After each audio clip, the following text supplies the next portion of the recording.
Total Screen proudly presents their official podcast, On Screen, with your hosts, Tyson Gifford and William Rohrig.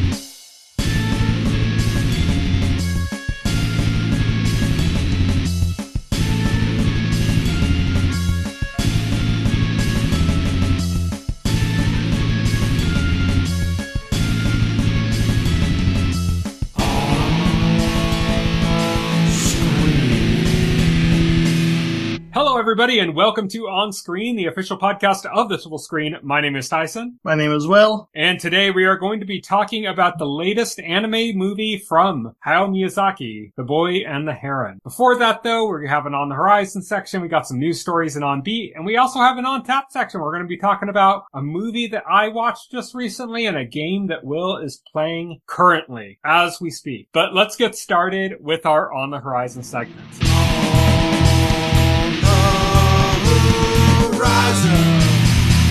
On the horizon. On the Horizon is where we talk about stuff that's coming up in the next week or so, and we're going to kick things off with the 76th Annual Primetime Emmy Awards, which are airing on Sunday, September 15th on ABC. I almost added some of that stuff to our news segment because the Creative Arts Emmys already aired, so we already know who won, like Shogun won a bunch of them and stuff. So I was going to put that, and I just figured I'll just wait till next week and just put it all together, and then only pick the categories that are really big and relevant to what kind of stuff we watch, rather than do it 2 weeks in a row. Right, yeah. But if you want to watch the 76th Primetime Emmy Awards, they are going to be on Sunday, September 15th on ABC. Next up, we have High Potential. This is a detective show starring Caitlin Olsen from It's Always Sunny in Philadelphia. Oh, okay. Coming on Tuesday, September 17th to ABC, and the next day on Hulu. The next one here is the Plucky Squire, which is coming out on Tuesday, September 17th to PC, PS5, Xbox Series X, and Switch. So this is something that's been okay, when is this coming out? When is this coming out? Well, it looks like it's finally coming out on Tuesday. And unfortunately, I'm not going to be able to get it because I'm starting to get tight with money right now. So with the Zelda game coming up, I had to set priorities. But man, I really want to play the Plucky Squire too. It looks so good. It looks good, yeah, but there's way too many games coming out within a short span of time. I think Metaphor ReFantazio is coming out pretty soon. That's October, I think. And yeah, I think in our next week's On the Horizon section, I think we're going to be talking about the new Zelda is going to be there. Yeah, new Zelda's coming, which I'm prioritizing, definitely. Same here. I'm just short on money and I had to make some hard decisions. So Plucky Squire is going to be one of those, I'll put it on my wish list and wait for a sale kind of games, I guess. Unfortunate because it looks really good, but I just can't. Too much good stuff. That's the same reason I couldn't get the Castlevania Dominus collection. It's it's just too much good stuff. I just can't do that right now. Right. Oh, yeah, for sure. Then on Wednesday, September 18th, Agatha All Along premieres on Disney+. We will be talking about this show, but not right away, not next week. We're gonna wait until it's got 3 episodes out because we're gonna talk about it concurrently with Penguin, which comes out the next day on Thursday, September 19th. But we record our podcast on Wednesday, so all that's not gonna be next week in the discussion, but the week after. We'll talk about both Agatha All Along and the Penguin. And Agatha All Along, Wednesday, September 18th on Disney+, The Penguin, Thursday, September 19th on HBO and Max. Then we have Twilight of the Gods coming on Thursday, September 19th to Netflix. This is the Zack Snyder animated series. So it's very Snyderish, but animated. Looks like Zack Snydering. Yeah, he really Snydered all over that. Next up we have The Substance, which is a new horror movie starring Demi Moore. We talked about the trailer, I believe, a couple weeks ago. That's coming on Friday, September 19th at theater. That's the one where she's an actress, I think, and she's taking some kind of a medication to reverse the aging process, but things just start going wrong, and it's it goes into body horror and stuff. As things do, yes. Yeah, it's got kind of a Cronenberg vibe to it, body horror stuff, so it's probably going to be pretty good, but that's one I'm probably not going to be able to watch for a while because I doubt it's going to be out at my local theater. It's kind of an art house film, so. Right, yeah. Also on Friday, September September 19th, Never Let Go, which is the horror film with Halle Berry in it. That's the one where she's got her boys in a cabin, and they don't leave the cabin, or if they leave the cabin, they leave with like a rope attached to them that's tied to the cabin, because they think if they're unattached from the rope, then bad things will happen. So that's a horror movie. I think we talked about it. Oh, yeah, we saw the trailer, but I don't know if we talked about it. I don't know if we decided to talk about it or not. But that's also coming on Friday, September 19th at theaters. And then lastly, also coming on Friday, September 19th at theaters is Transformers 1, which is the CG animated Transformers movie with, I think, Chris Hemsworth is one of the voices. Don't know too terribly much about it. I'm just not into Transformers. I was when I was a kid, but like I haven't retained that nostalgia for Transformers. But that is it for our On the Horizon segment, and now we're moving on to On Beat.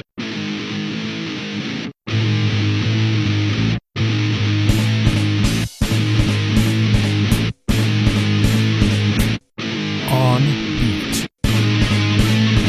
On Beat is our news segment, and our first story up is that Beetlejuice is out, and it has done well at the box office. It made $110 million in its first weekend. That's domestic. That is the second largest opening for a September ever, behind It Chapter 1. It's also the third best opening of the year so far, behind Deadpool and Wolverine and Inside Out 2, which are both in the billion club. So yeah, Beetlejuice doing pretty good. I know that this was a concern because the original movie really didn't do that well. Like, we look back on it as this like huge like cult classic hit and stuff like that, but it fits into that moniker of cult classic in that it really didn't do that well. Right. If you're like me, I've never seen Beetlejuice in the theater, obviously. I saw it on VHS when it came out, when my parents rented it, right? And we watched it at home. And then I've watched it replay on TV. It's a classic in my mind because I really enjoyed the movie. I loved the movie. Yeah. Like, I've seen it a dozen times, but like, I never went to a theater to see it. So I'm wondering, like, now in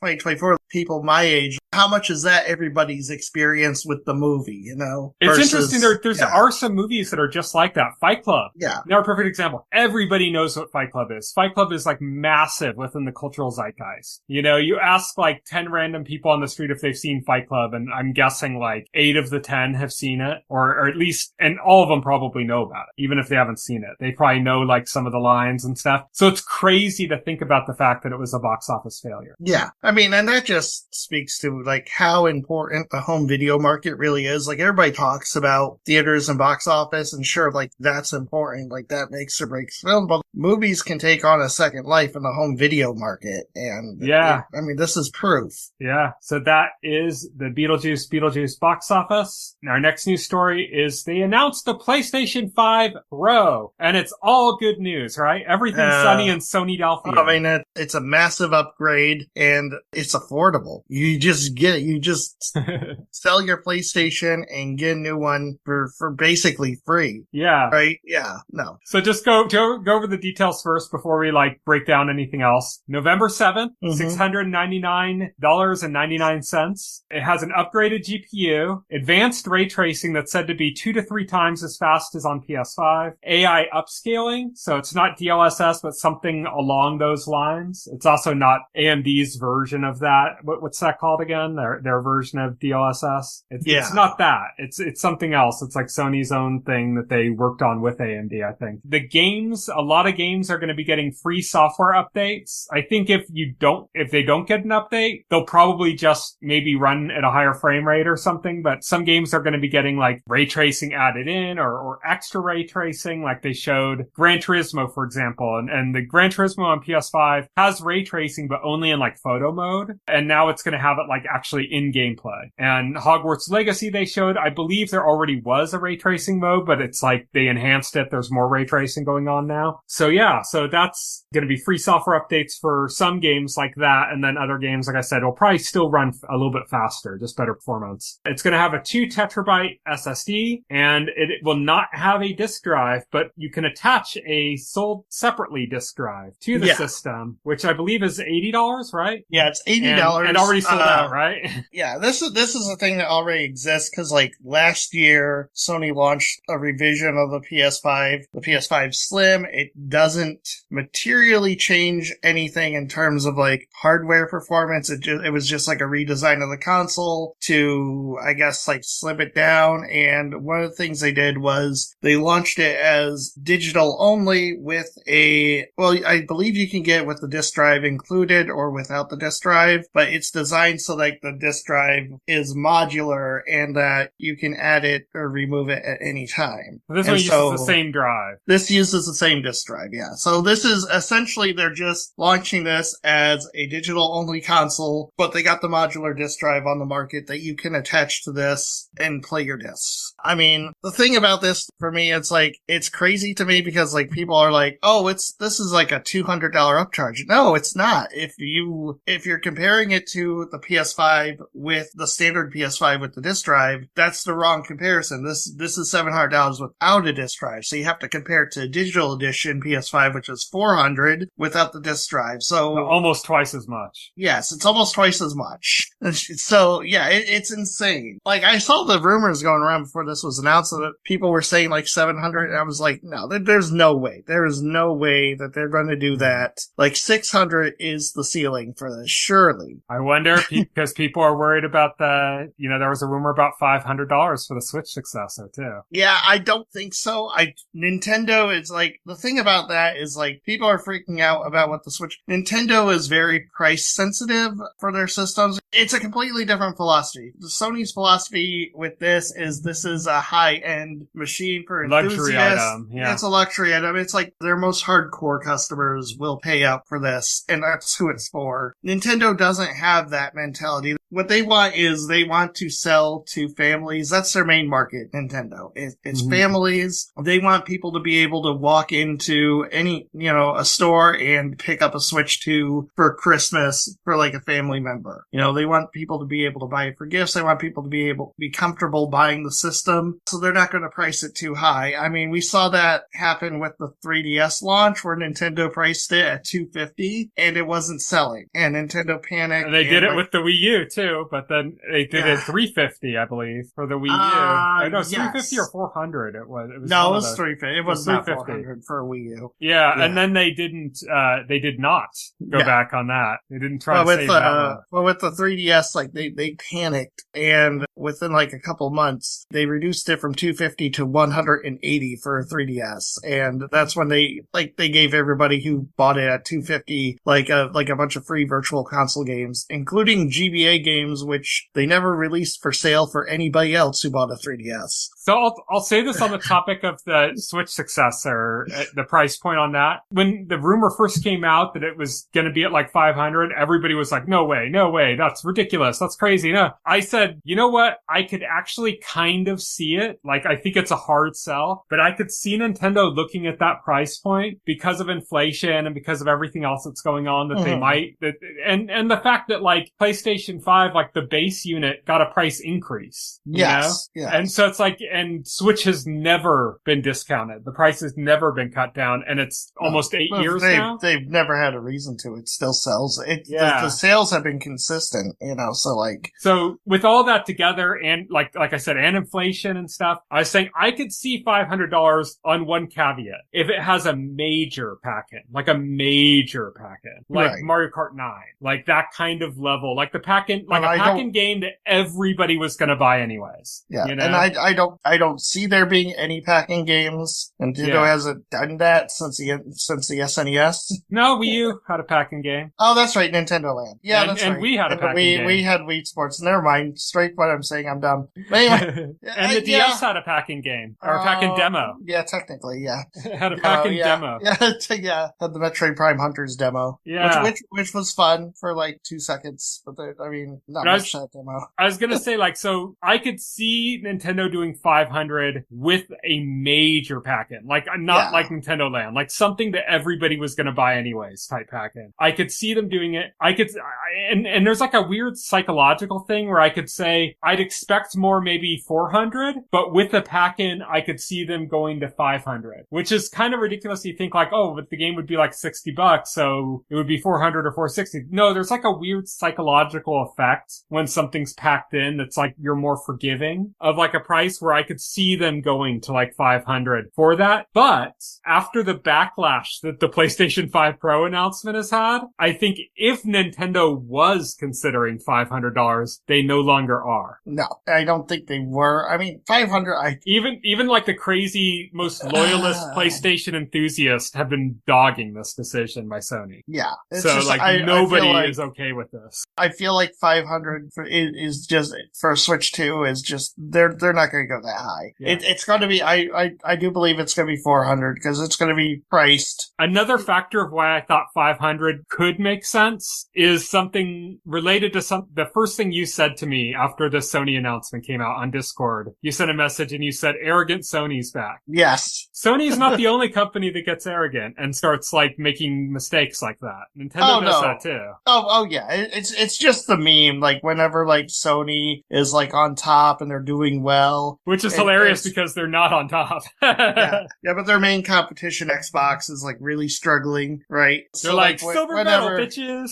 Yeah, whenever they're doing like really well, they start to like get arrogant and start doing like these things like a $600 PS3 that like Ken Kutaragi says you'll want to work more. People will just work more hours to afford. Yeah, it reminded me of that. That's what I was saying. Like Nintendo does that too, though. Yeah, like Nintendo got arrogant after the Wii, or like during the Wii, I should say, when they just basically said, "Oh yeah, these games like there's a big drought and nobody has any games to play right now, but these games like they're not going to be like mega hits, so why bring them over?" Oh yeah. It's really exactly. Arrogant. Like Nintendo was doing that shit during the Wii generation, and then with the Wii U was arrogant too. It was just like that whole generation where like Nintendo's like target audience. We're not JRPG fans. Like their target audience was like casual gamers the whole way. And so but like those gamers Nintendo stopped of America playing like a year before that, you know. So Nintendo of America's whole philosophy is like the people we're targeting, like the people we got to buy Wii Sports really interested in like this weird Japanese RPG. Like that was like the thinking. Mm-hmm. Thing is, I think with the Wii is that that casual audience for the Wii abandoned the Wii like maybe 3 years into the system. And the reason why is pretty obvious. The Wii came out at the end of 2006. What came out in 2007, Will? What came out in 2007? iPhone. Yeah, that's right. The first iPhone was 2007.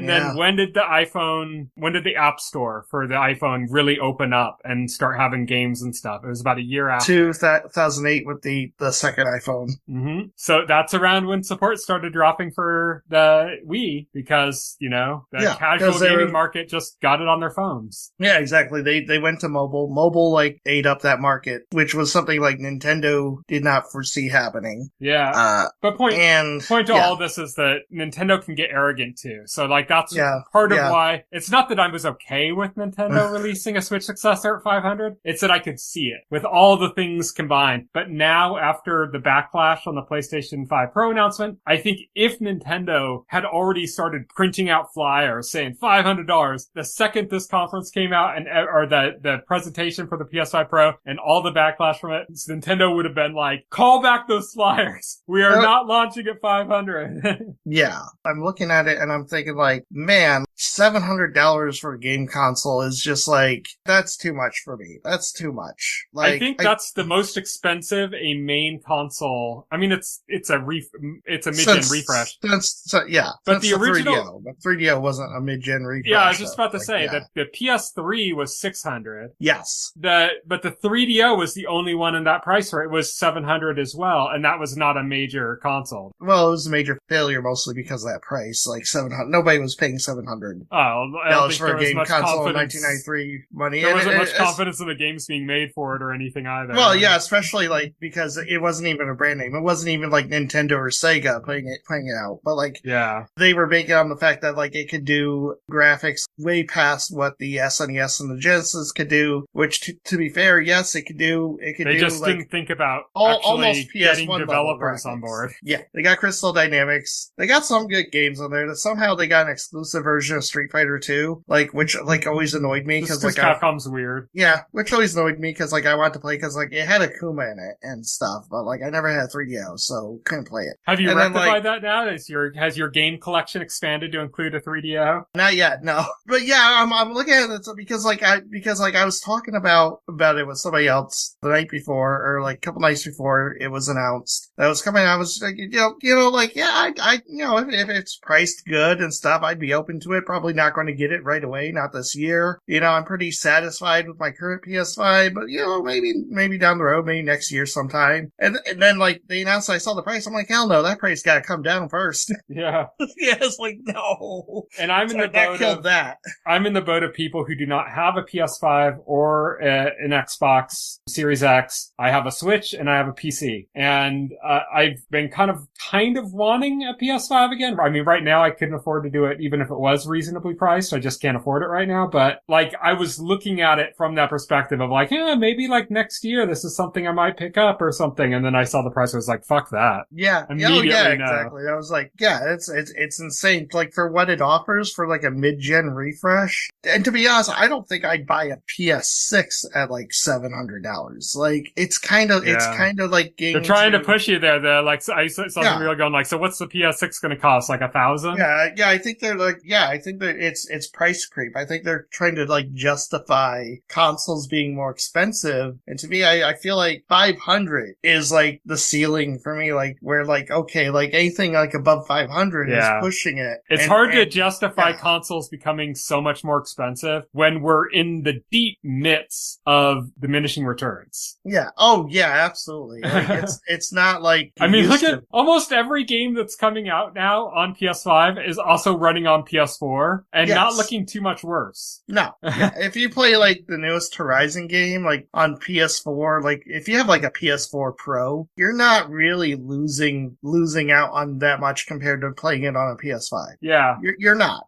Yeah. I mean, there's only a few games that just do not work properly. Cyberpunk. Yes. Yeah, Cyberpunk. There are games that are definitely like pushing the hardware. There are games out there that absolutely can't run well on last gen, but like those are like a small minority of the games still being made because most of them look fine. The differences are incremental at best. Well, it's because they know that PS4, Xbox One games still look good enough for the general consumer audience, still run well enough, and those systems still have a massive install base that are still actively buying games that they do not want to give up. Yeah, and it's been like 4 years. Yes. Yeah, exactly. Yeah, and it's not just the third-party developers hedging their bets. It's like Sony themselves. It's like, Sony, you can't hedge bets and then go, like, look, you can play these games with extra fidelity that you could play not just on the PS5, but also on a PS4. Yeah, exactly. And then show it in a stream where you can't even really see the differences because of the bit rate of the YouTube video. It's just going to be a pass for me. Yeah, it's just a very dumb move on Sony's part. Yes. Our next news story,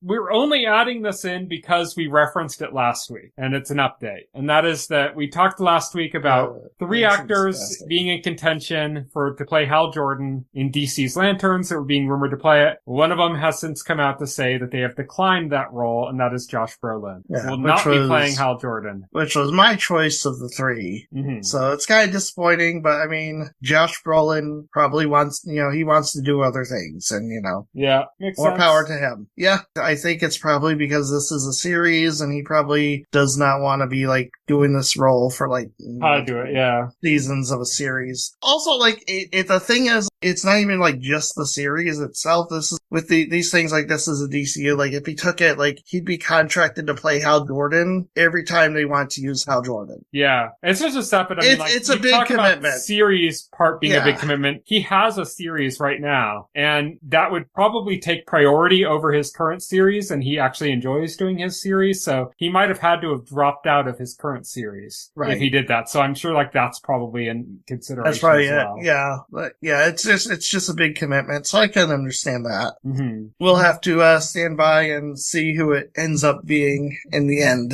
So this next news story isn't so much a story that's just being reported on, but like something I kind of discovered and a little piece of news that just happened to kind of align with that. So I think it was either last week or the week before, I was talking about my frustrations with World of Goo 2. And the main issue being controller support, and that it didn't let you use a Pro Controller, and how absurd that was, and how annoying it was. And I had mentioned that Super Mario Party did the same thing, and that because it required you to use Joy-Cons, it was really frustrating because all of my Joy-Cons have drifts, and I don't want to buy more ones, and I can't, Nintendo doesn't fix them for free anymore, so it's like, I'm kind of screwed there, I don't want to play the game then, and I have Super Mario Party, and I just never play it because of that. And I was concerned about the same thing with Super Mario Party Jamboree, and I was frustrated with it being that way with World of Goo 2. Well, the other day, I went and booted up World of Goo 2 again, just on the off chance, and lo and behold, it now has Pro Controller support. Great. Amazing.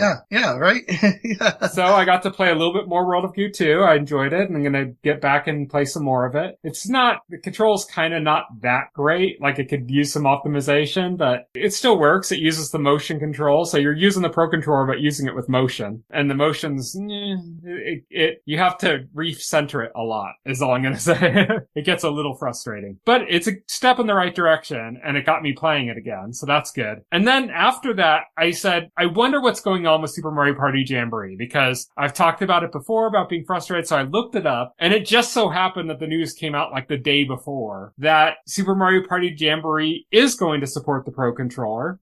There are games that require you to use Joy-Con. You can't use the Pro Controller, some of the mini games, but if you use the Pro Controller, it just takes those out of the rotation. So I'm like, okay, yeah, that makes sense. And they've been talking about how this is by far the biggest Mario Party game ever and stuff, so there should be enough mini games and stuff that it's not going to be disrupting to have like a few mini games like disappear from your rotation. So good news. Yeah, fantastic news. I like that. I like that they're doing that, making it fully compatible with the Pro Controller. I think like more games should have that option. Mm-hmm. Control options are good. Just give us control options. Exactly. Not everybody plays the same way. Our next news story, Jack Huston and Brendan Gleeson have joined Nicolas Cage's Spider-Noir series at MGM Plus and Amazon Prime. So this is the Spider-Man Noir series. This will be the first TV series that Nicolas Cage has worked on. I remember when it came out that he said he was becoming interested in TV after he, late to the party, by the way, watched Breaking Bad and was like blown away by what Bryan Cranston was able to do by having like it be a series rather than like a movie and being able to kind of like long play out a character. And he was interested in that, and so he signed on and for Spider-Man Noir, and now Jack Huston and Brendan Gleeson have signed on. Unspecified roles for both of them, although it's rumored that Brendan Gleeson will be playing the villain. Brendan Gleeson was Mad-Eye Moody in the Harry Potter movies, if you've seen those. He's also in a bunch of movies with Colin Farrell.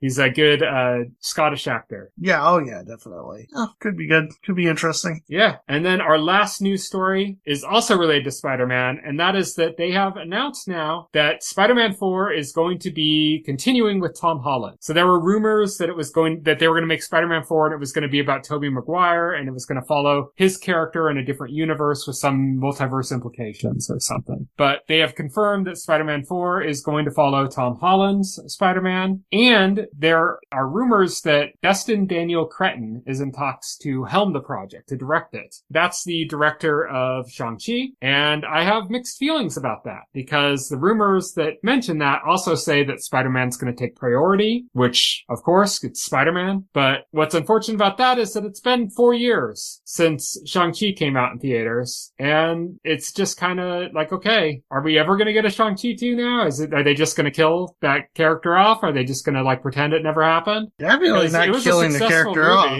It was a successful movie. I mean, he's going to be in Avengers. Yeah. Both Avengers movies for 100% sure. Like, it's just, I mean, it's just weird that, it's taking like this long to like get a sequel. Like, cause when you're thinking like to the first like wave of Avengers, it did not take long for Iron Man 2 to come out, for Captain America Winter Soldier to come out, for Thor the Dark World. You were not waiting very long between the first installment and the second installment for these, because like they had like the first movies and they had the Avengers. In some cases, like with Iron Man, they had the sequel before Avengers. They were building up these characters after Endgame. Like characters like Shang-Chi were supposed to be like, this is the next generation of Avengers, right? Mm-hmm. We're introducing new Avengers, and it doesn't feel like they're getting the same treatment. Yeah. It really doesn't. The fact that we haven't seen Shang-Chi, like even like as a character since his movie in 2021 is ridiculous. years with like nothing in sight except for like the Avengers in a couple years. And it's kind of like, okay, if you want these characters to be big, you gotta give them screen time. I don't understand this. Yeah. It's so disappointing because Shang-Chi was really good too. Like that's, to me, in my opinion, that's the best movie of Phase 4. A lot of people would say Spider-Man No Way Home or something. I still like Shang-Chi more. I thought it was really good. I thought the action scenes were really inventive. That bus scene was amazing. Oh yeah. There's so much cool stuff in it. I really liked the chemistry between Simu Liu and Awkwafina. I thought they were great together. I loved everything about that. I was so excited for another one. It's been, I was saying 4 years, it's been 3 years since Shang-Chi came out. There's no script for Shang-Chi 2. So like, let's just say like, it wasn't going to be,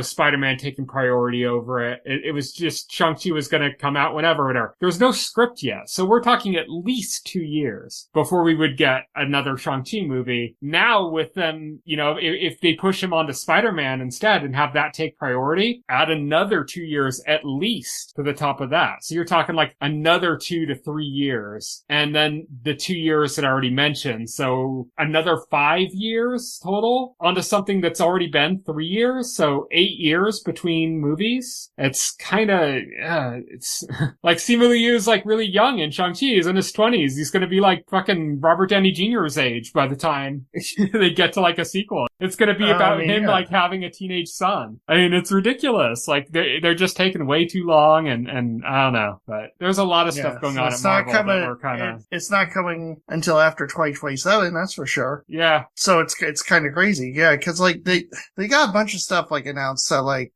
that they got to get through, because we got the new Captain America coming out, Thunderbolts, Fantastic Four, Blade at some point. That seems to be in like production hell. Apparently there's meetings going on where they're talking about the fate of that movie, but nobody really knows. It's all rumors. Right. And then they got the 2 Avengers films, Doomsday and Secret Wars, which, I'm thinking, that's probably going to be the next time we see Shang-Chi as a character is Avengers Doomsday. Hopefully. And then Secret Wars, and I'm thinking if that's the case, following those movies, they gotta have that sequel out, like not too long, they gotta keep this character relevant. And what's unfortunate is that movie did well. I mean, it wasn't Marvel's like biggest movie, but it also opened in the early days of the pandemic when like theaters were just starting to reopen. Yeah. So, and it did do well. It was successful. It was like on like a Thor movie level success, It did well. It was really highly regarded. It was liked by the fans. Like there's no reason. It's not like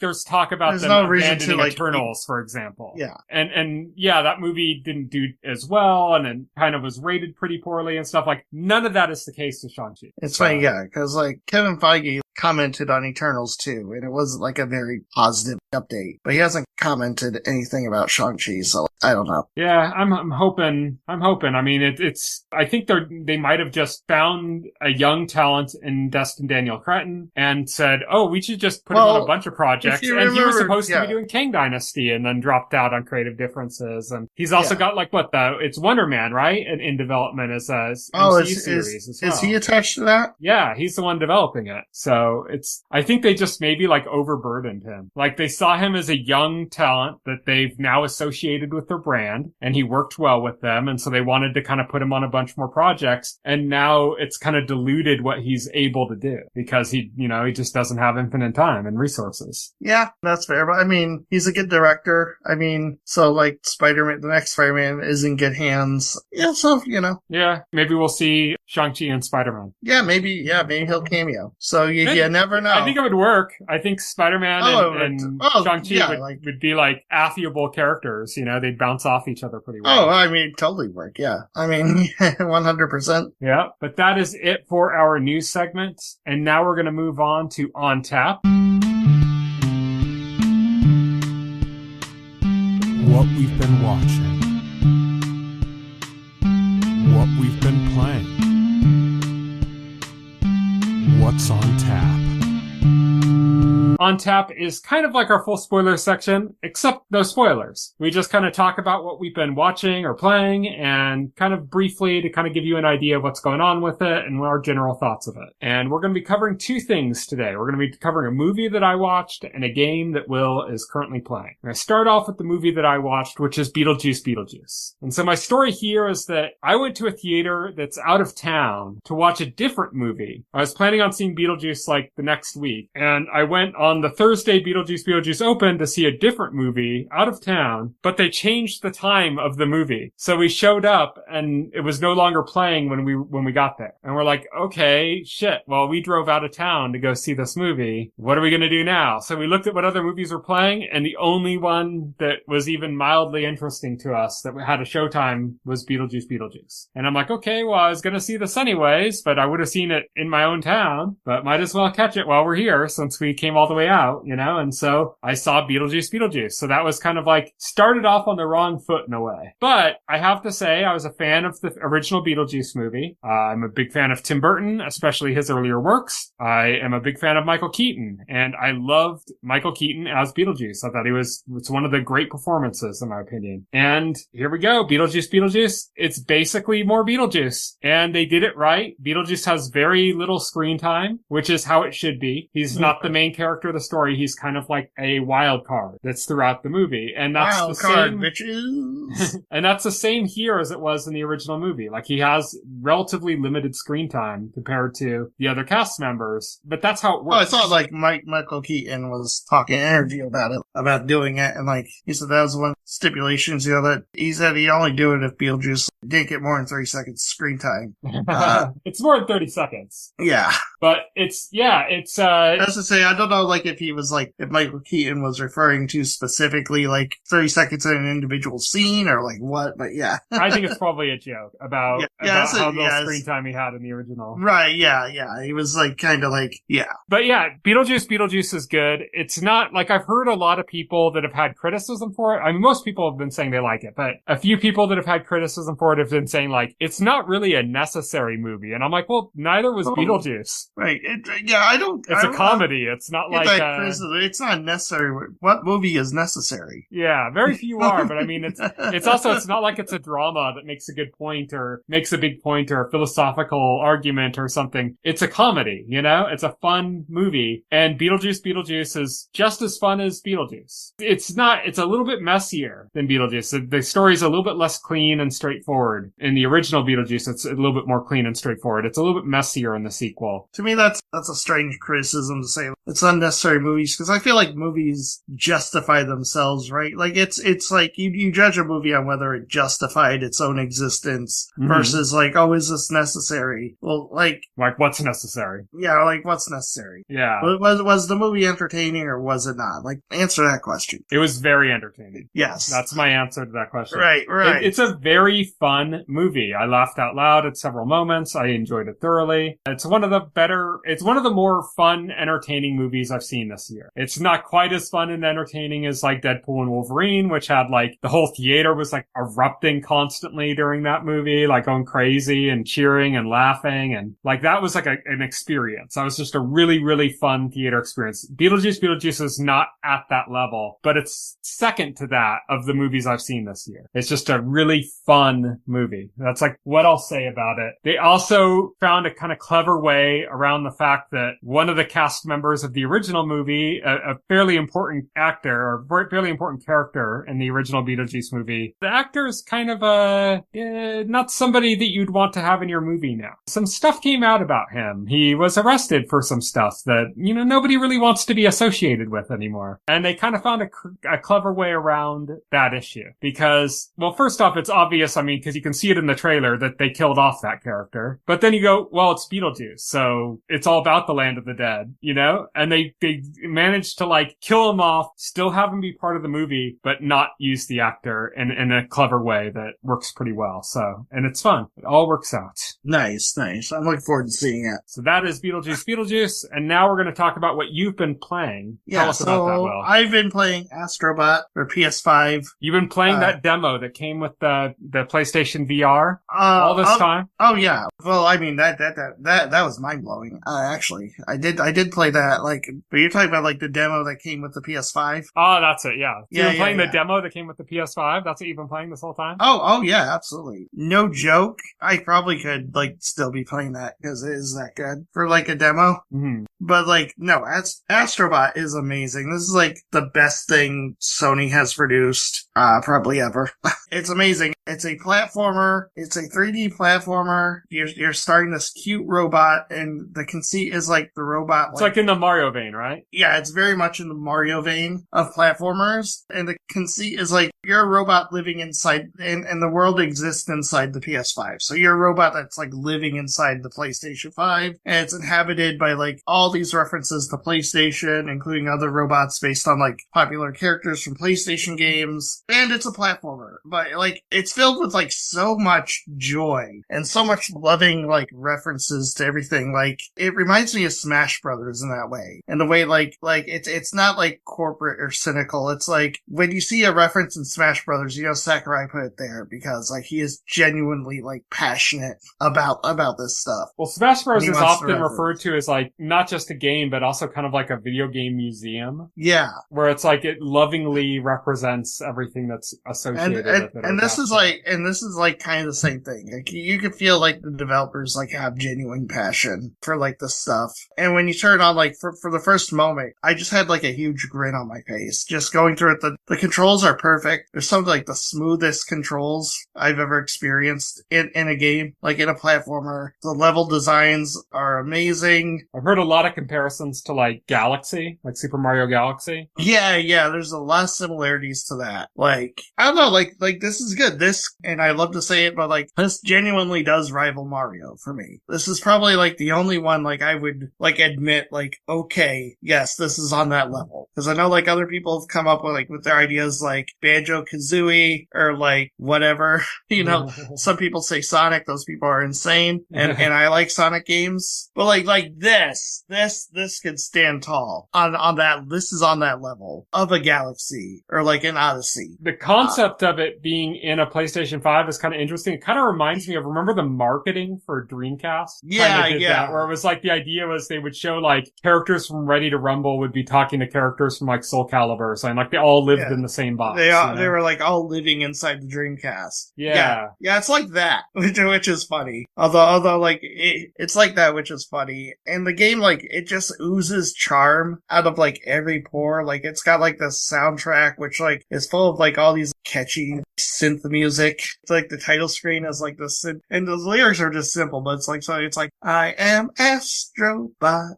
I mean, I just love it. This is one of my favorite games of all time, like already. And I only like beat the first world. I only beat like the first boss. But I'm like, yeah, this is the game of the year. Like, nothing's gonna beat this. Like Zelda's gonna be amazing, I'm sure, but this is probably gonna be my game of the year. And because I love platformers, so like I'm biased. Like that's my favorite genre of games. Yeah. Always has been. I'm happy to hear that. I've been hearing lots of good things about it. So sounds like Sony finally has a platformer, like a real platformer, like a real legit platform. Yes.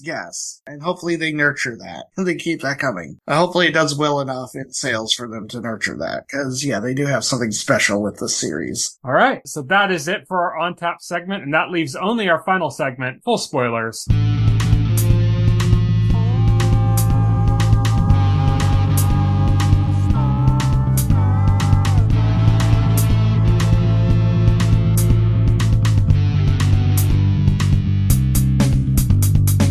This week we are talking about The Boy and the Heron, which is the latest final movie from writer-director Hayao Miyazaki from Studio Ghibli. I'll just say right off the bat, everything else aside, Jesus Christ, the animation on this is so phenomenal. Yes, it is. The scene with the fire at the beginning just kind of had me like in shock. Like yeah. I mean, it's cliche at this point, you know, Studio Ghibli are masters, but like they really are masters. Yeah, it's one of those things that tells you like when you see this, it makes you go like, okay, this is like the prime example, the prime piece of evidence to use to say, yeah, you don't have to do all the animation in 3D programs now. You can hand draw animation still. And this is like the thing that defines that argument. Man, like I just said, like the fire scene at the beginning, mind blowing. Some of the best animation I've ever seen in my life. Stunning, absolutely beautiful. The movie itself is kind of a bit strange for a Miyazaki film because his themes are usually kind of like big. Like Princess Mononoke, for example, was like about environmentalism. Right, it was about like, you know, what we're doing to our earth and stuff. This movie is very like personal. Yeah. Like Miyazaki's movies are very external. They're like about external ideas and stuff. And this movie's very internal. This was made under the conceit that this was going to be Miyazaki's last film. He's since like gone his back latest on that. last film. Yeah, he's since gone back on that, like, and has reportedly said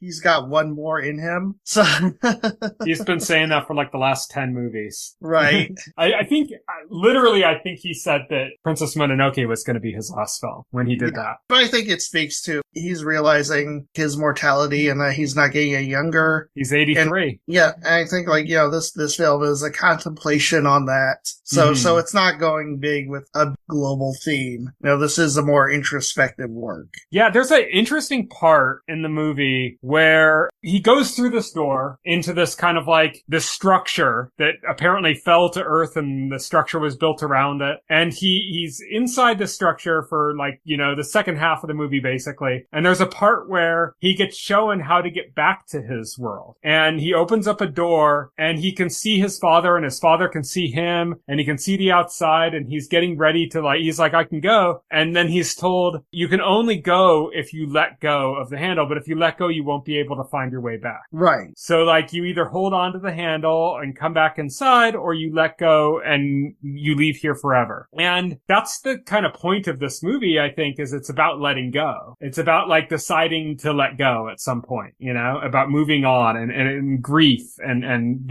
like moving past things, you know? Yeah, exactly. Yeah, it's essentially, it's a story about, you know, this boy's mother, you know, died tragically and he's trying to process that. And that's ultimately what it's about. It's interesting because the character is he's hard to relate to. He's just kind of a boring nothing character for like the first at least half of the movie. Right, yeah. Apparently it's very similar to, he's like a parallel for Miyazaki himself. Miyazaki has said that that's a parallel to him. A lot of people have speculated that several characters in the movie are parallels to him. Not just Miyazaki, but also the Heron and also the granduncle, like wizard-like character or whatever, are all kind of like representations the of himself. Creator of like this world, right? Yeah, oh yeah, well, yeah, I mean, the granduncle, like that's a very obvious parallel of like the creator, you know, and the whole thing about he has to like build up the blocks every 3 days, otherwise the world gets destroyed, and like he can no longer carry on and he needs to find a successor. That's all meta commentary about Miyazaki like feeling like he's approaching the end of his life and he can no longer continue telling stories, right? And he needs a successor to take over for him and to have this story. Yeah, to have the stories continue, right? Like that's the meta commentary there. And that's like very obvious. And it's apparently not going to be his son Goro Miyazaki who he's publicly trashed on several occasions. Yeah. Still works for his dad, still works at Studio Ghibli, but has been publicly trashed on multiple occasions. Damn. Miyazaki, probably not the greatest father. Probably not. Great director, great animator, you know? Probably not the greatest father, but yeah. What did you think about this movie and its kind of slow pace? I mean, it took forever to get going, too. Yeah, it did. It feels like it doesn't really start getting going until like an hour in. At least. Like, yeah.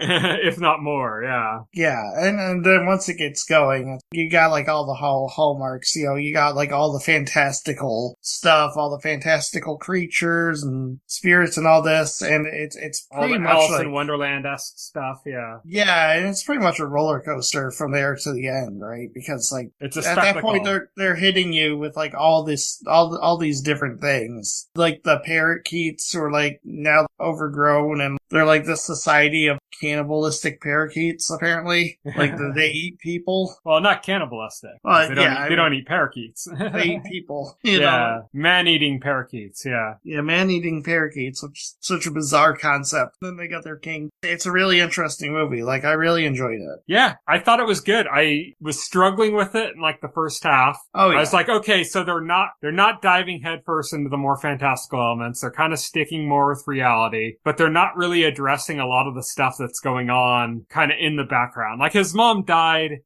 because of World War II. Yeah. Like, she was working in a hospital and it was firebombed. Because it takes a while to get the boy to a point where, like, he crosses that threshold into, like, the magical realm. Yeah, and they're not really touching on the elements of reality that are affecting it in that time. Like, all that time that it takes before they eventually get to that, it's not like they're like going, okay, and this is what's going on with Japan because of the war, and that's like, it's like they kind of cover that in like the first like 5 minutes of the movie, and then it's just kind of, he's just around, and there's a bird, and the bird's kind of antagonistic and pestering him. Yeah, exactly. And he's trying to like shoot the bird down with a bow and arrow, and it's just kind of like, it doesn't feel like it's going anywhere. It's like, well, what is this? Like, what even is the point of this, you know? And you're kind of getting little bits here and there about like, you know, has this weird relationship where his mom died, as we said, and then his dad is remarried to his aunt, his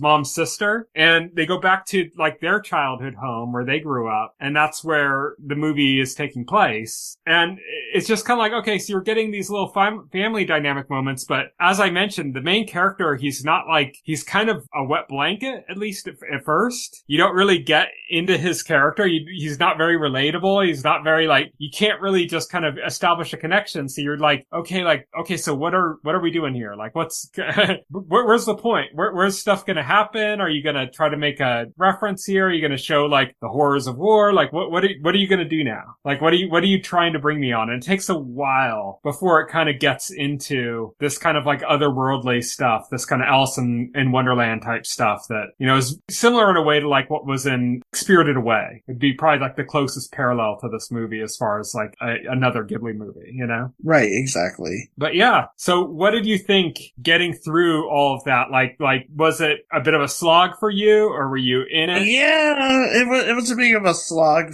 at the beginning, I admit. Once it gets going, that's like, oh yeah, this is brilliant. It just takes a bit of patience to get there. And I think like when I see people saying, you know, oh yeah, this was as good as I thought it would be, I'm pretty sure it's because of this first half. Yeah, for sure. The first half it takes a long time to get going, and there's very little happening, and there's very little to relate to. There's a few little funny bits here and there, like, you know, Ghibli movies always have like kind of really cool animation, so there's like funny stuff with just kind of like the way the bird like lands on that one structure and then like tucks itself into it, and it's just like the way it animates and stuff is kind of cute and charming, you know? And so it's got all those kind of Ghibli-isms, you know, that you would expect. And that stuff is kind of all that's really holding you for like the first hour of the movie, because you're not really relating to the main character. The plot and everything that eventually you get to isn't even like hinting at yet. Like, it's not that it's like takes a while to get fully rolling. It's like, it's just not even there at all yet. And everything takes a while to finally get rolling. And then once it does, and it's like, okay, now it's just, we're in Wonderland. Now we're just seeing like crazy stuff, and we're piecing together the story, and we're starting to get the allusions to like other things, and the metaphors start to become clear, and everything starts to kind of like pull together. But it takes like at least an hour to get to that point. Oh yeah. And I think part of that is the fact that it is more of like a meditative, like internal movie, as opposed to, as I said, the other Hayao Miyazaki movies have always been more like about external issues. It's like not about like this character and their internal struggles and stuff. It's about this thing that's happening to them, you know? And this movie thematically is more about the character and what he's going through and how he's dealing with it and the lessons he needs to learn, more so than like you would say in Spirited Away or Princess Mononoke or Howl's Moving Castle or other things like that, where they're more external in the story. This is very internal. What do you think about it by the end? Like, what are your thoughts? Like, you enjoyed it as it picked up, but when you reflect back on this, is this something you would watch again? Because you'd have to slow slog through that first hour again. No, I'd watch it again, for sure. Mm-hmm. Yeah. Yeah. I'm kind of curious because you watched the dub, right? Yes, I watched the dub.